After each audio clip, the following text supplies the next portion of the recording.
chaita kuti ndiuye nemuriwo wangu pano ndo zvakataurwa naPresident Mnangagwa kuti gai muriwo nepotaito. Ndosaka ndauya nemuriwo wangu kuti vazive kuti ndo zvatakanzi naMnangagwa idyai potaito nemuriwo. Okay, saka are you supporting zvokuti munofana kudya muriwo? Ndinotosapota Chamisa nekuda kwekuti haana tombozviratidza kuti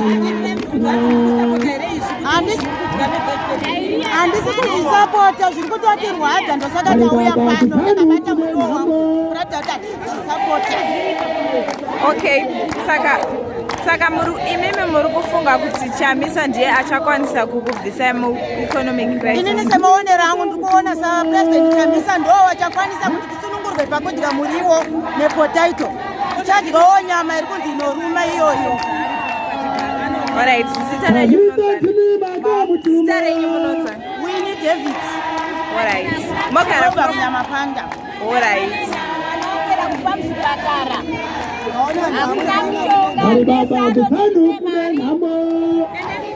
Chichaita kuti muuye pano nhasi.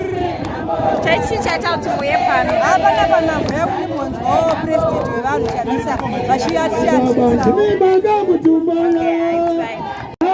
Tanga tichitaura nyaya yemuriwo kuti imimi chichaita kuti muuye nemuriwo kuno. Chaita kuti tiuye nemuriwo. Patakabvunza mubvunzo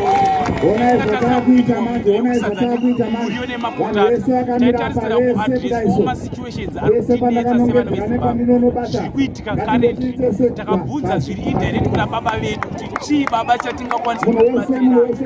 Vakatipindura mhindu yemuriwo. Taida kupata kuti madhokita muchamawana, mabhemba zviri kuitika kumakurukuza vanhu vatambura poverty ichapera nenzira dzakati nezakati. Tine urongwa hwakati watiri kuitirai sezvo tino vari vari kutungamira. Ndo zvaitotizwa nemavhejinasi asingatarisire mhindu yakadaro. Okay, zita renyu munonzani? Inonzi Garikai Matimba.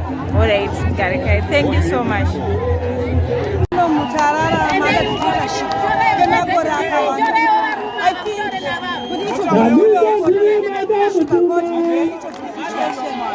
kuti